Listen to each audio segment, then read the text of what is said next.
Keistimewaan waktu subuh, waktu fajar, bukan hanya sholatnya yang penting. Semua bacaan-bacaan kita, istighfarnya, doanya, permohonannya, kalimat thayyibahnya, itu langsung dipersaksikan oleh Allah Subhanahu wa Ta'ala. Setiap bacaan-bacaan di waktu fajar langsung disaksikan.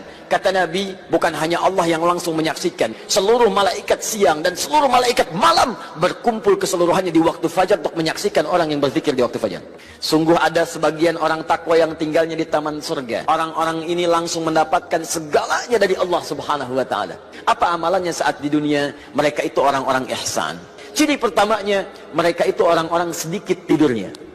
Dan dekat-dekat waktu fajar, mereka banyak berzikir, beristighfar pada Allah Subhanahu wa Ta'ala.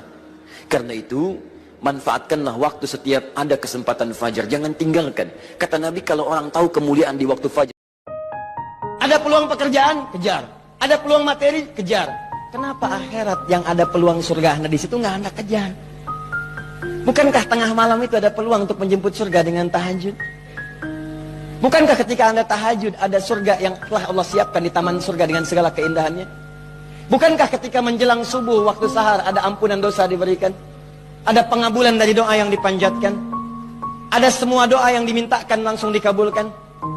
Bukankah istighfar Anda akan memberikan apa yang Anda harapkan seketika Allah kabulkan pada saat itu? Kenapa tidak Anda kejar? Bukankah 2 rakaat sebelum subuh Allah akan berikan lebih daripada dunia dan seisinya? Bukankah duha itu menghilangkan dari musibah yang kita akan hadapi di hari itu?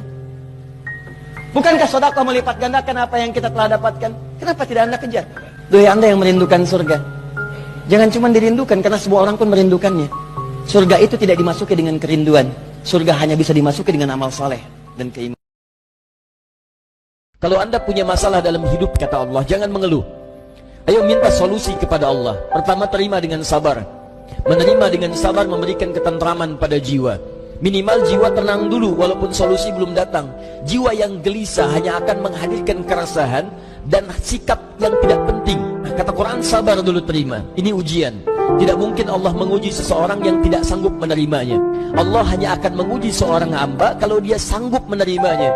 Kalau Anda sekarang bawa masalah yang sangat besar, itu hanya Anda yang sanggup, yang lain tidak. Makanya Anda yang diuji, bukan orang lain. Terima dengan sabar, ada pahala di dalamnya. Bukankah Anda ingin dekat dengan Allah? Dekat dengan Allah itu kuncinya kesabaran. Karena itu Allah firmankan, innallaha ma'as sabirin. Sabar itu adalah kalimat pembuka ucapan selamat dari malaikat ketika menyambut para ahli surga. Bukankah Anda ingin masuk surga? Allah memerintahkanmu untuk ikhtiar, tidak memerintahkanmu untuk sukses. Maka fokuslah kepada proses, jangan fokus kepada hasil. Hasil itu urusan Allah. Kuat hatimu, mampu pacung bening Gusti. Utuh tapahi hatimu, sajan aku dilakoni.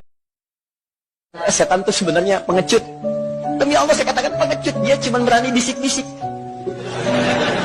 Silakan ajak nampak. Kamu jangan berani bisik-bisik. Nampak sini, hadapi aku, gak akan muncul. Anda malam ini bangun, buktikan kalau nggak percaya. Anda bangun udah mau tahajud, dibisikin sama dia, awas, hati-hati. Di belakang pintu, baju putih, rambut gondrong. Langsung bilang, kalau berani muncul di hadapan saya, nggak usah bisik-bisik. Apa dia muncul? Tidak. Yakin pada saya, tidak akan muncul. Yakin, cuma bisik-bisik beraninya. Bagaimana kalau muncul, Ustaz? Lari. Kenapa cinta kita tidak bertahan? Karena cinta kita tidak bertuhan. Berkembang biak, iya, tapi tidak dibarengi berkembang baik. Paham? Cinta tidak cukup dengan sering menyatakan tanpa mampu menyatukan. Cinta jangan sering menanggalkan, menentukan tanggal, lalu meninggalkan, itu menyakitkan. Jangan rindu, berat, cukup aku aja.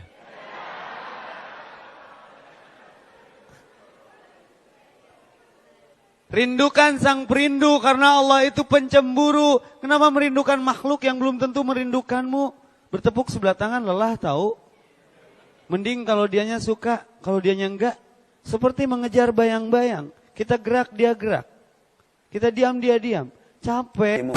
Tapamu natapaku serupa nada nabada.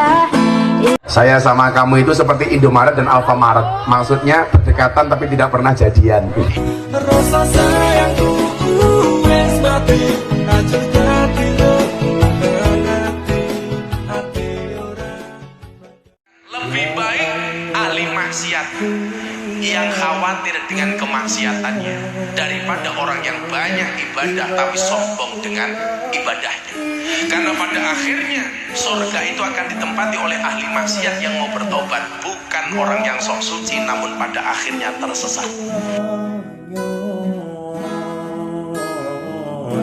pecah kula husnul khotimah.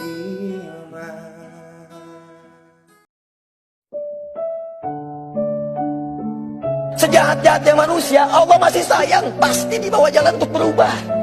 Dia bisa kebayang nggak? Firaun yang ngaku Tuhan, hobi bunuh orang, kata-katanya kasar, suka eksekusi, masih diberikan hidayah untuk berubah. Anda bukan Firaun. Anda tidak pernah mengaku Tuhan. Anda tidak pernah punya hobi bunuh orang. Kesalahan Anda tidak sebanyak Firaun. Kalau Firaun saja diberi jalan untuk berubah, apalagi Anda? Pasti Allah bisikan dalam jiwa Anda, ada saatnya Anda untuk berubah. Sebelum Allah wafatkan Anda untuk kembali kepadanya. Ingat teman-teman, maaf ya, maaf, kita tidak akan lama. Satu kali kita pasti akan pulang. Pastikan saat Anda pulang, ada kebahagiaan terpancarkan di wajah Anda. Ketika Anda terlahir, semua orang tertawa melihat Anda, dan Anda menangis. Tapi pastikan ketika Anda wafat nanti pulang kepada Allah, buat orang lain menangis, Anda yang tertawa. Dear mantan, katakan, maafkan aku yang dulu. Kalau kemarin aku haram jadah, sekarang aku berusaha ada di atas sajadah. Dan itu lebih indah. Kalau kemarin aku bejat, sekarang aku taubat. Kalau kemarin aku maksiat, sekarang aku taat. Kalau kemarin masih konvensional sebelum syariat, lihat ahwat rasanya tak kuat. Ingin aku kasih mereka coklat. Biar mereka tahu aku punya niat dan tekad sampai akad. Tapi sekarang tidak, akunya sudah syariat. Siapapun akhwat yang memikat, tak kuberi dia coklat, tapi kuberi dia seperangkat alat sholat. Dengan kasih-Mu ya Rabbi, berkahi hidup ini.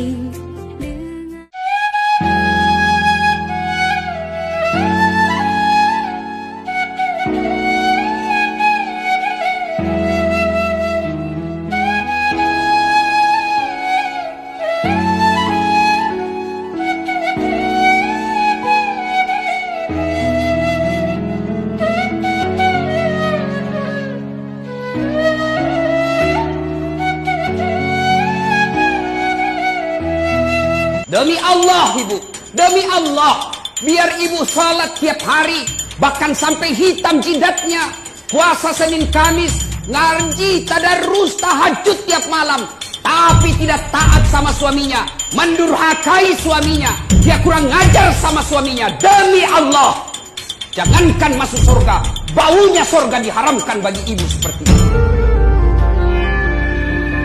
Tahu, ibu harus tahu. Kenapa? Karena kami suami yang tanggung ibu nanti di akhirat. Ketika ibu melanggar, ketika ibu bikin dosa, kami suami yang tanggung dosanya ibu sebagai kepala rumah tangga. Maka ibu, jangan keluar rumah tanpa izin suami. Jangan lakukan apa-apa tanpa izin suami. Kenapa? Karena suami yang tanggung ibu nanti ketika di akhirat. Maka bersyukur ibu-ibu yang punya suami. Kenapa? Karena itulah nanti yang lindungi ketika di akhirat. Maka hargai suami tak, jangan hina suami tak gara-gara dia miskin. Orang tua rabun dekat, dia tidak peduli dengan kebahagiaan dirinya, yang penting anaknya bahagia. Dia nggak penting tentang kemakmuran dirinya, yang penting anak saya bisa sekolah. Dia nggak penting kebahagiaan dirinya, yang penting anak saya bahagia. Dia rela jual apapun, yang penting anaknya bisa sukses. Kebahagiaan orang tua adalah melihatmu sukses. Namun tidak sedikit anak yang justru melantarkan orang tua ketika anaknya sudah sukses. Orang tuanya diambil, kemudian dipasukkan ke panti jompo. Satu orang ibu bisa mengurus 10 orang anak, tapi 10 orang anak belum tentu bisa mengurus satu orang ibu. Kau tidak akan paham bagaimana menyesalnya kemudian belum mampu membahagiakan orang tua. Tanyalah kepada sahabatmu yang pernah atau yang sudah ditinggalkan oleh ibu atau bapak.